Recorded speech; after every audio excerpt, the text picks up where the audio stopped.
S'il y a bien un genre télévisuel contesté par l'opinion publique en ce moment, c'est la télé-réalité. Scénarisation, manipulation, déshumanisation des candidats sont autant de sujets abordés par les experts et dans la presse. Mais qu'en est-il vraiment ?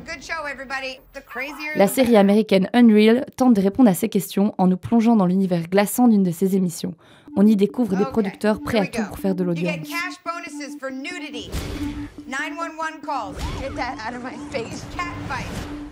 La série est inspirée de l'expérience de sa réalisatrice, Sarah Shapiro, ancienne assistante productrice de l'émission The Bachelor.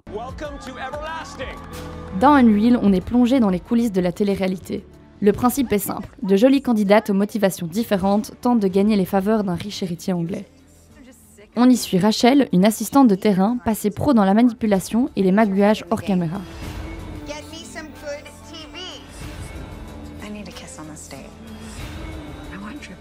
Quelle est la part de réalité dans ce genre de show TV ?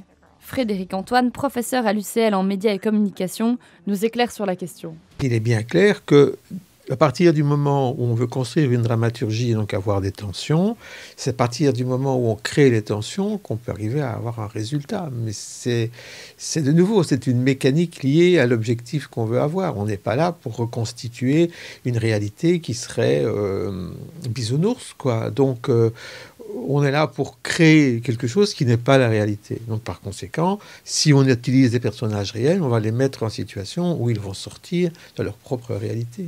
Comme Unreal nous le montre, la télé-réalité scénarise et crée des personnages comme on en trouve dans les séries TV. En quoi ces deux genres télévisuels se rapprochent-ils ?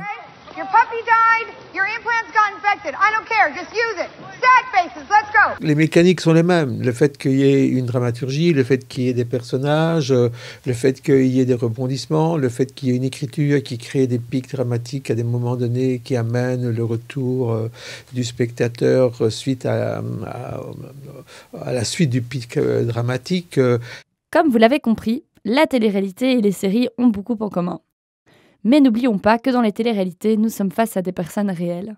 Nous rentrons souvent dans leur intimité. En effet, on peut voir les candidats sous la douche ou dans des moments encore plus intimes. Peut-on dans ces cas-là parler de voyeurisme ? En quoi est-ce que, d'abord, c'est du voyeurisme ?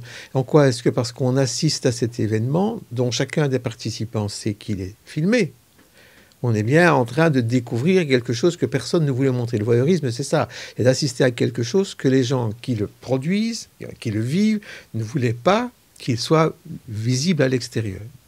Donc ça nécessite d'aller à l'encontre de la volonté des gens qui y sont. Si je participe à l'émission de télé-réalité, je sais bien qu'à un moment donné, je vais pouvoir être dans une situation où on prendra l'une ou l'autre chose sur moi que peut-être j'aurais pas imaginé au départ. Donc, il est où le voyeurisme là-dedans ? Wait for it. And oh, there it is. Je crois que la tromperie de la télé-réalité, c'est de faire croire que c'est un lieu où on montre des choses incroyables et inaccessibles autrement, et scandaleuses, etc. Alors que si on les décortique vraiment par rapport à des tas d'autres choses qu'on peut voir par ailleurs, finalement, on se dit, c'est quand même plutôt léger dans beaucoup de cas. Mais c'est construit de telle manière qu'on croit ça incroyable, quoi. Et que donc on dit, quelle horreur. Oh, Mary, sad, dried up, single mother Mary. On l'a bien compris, la télé-réalité est un drôle de genre télévisuel. S'y mêle souvent une part de fiction. On retrouve de la scénarisation, création de personnages et dramaturgie. Elle emprunte en effet certains codes des séries TV. Les candidats sont généralement conscients qu'ils sont dans un jeu télé. C'est pourquoi, selon Frédéric Antoine, on ne peut pas parler de voyeurisme dans le cadre des télé-réalités. En effet, les candidats savent dans quel jeu ils jouent. Cela reste pourtant des humains avec leurs faiblesses. Par exemple, dans la série Unreal, Marie, une ex-femme battue, connaît une fin tragique. Et ce n'est malheureusement pas une exception. Beaucoup d'ex-candidats ont été fragilisés par cette expérience. De ce fait, il serait intéressant de se poser la question des conséquences que peut avoir la télé-réalité.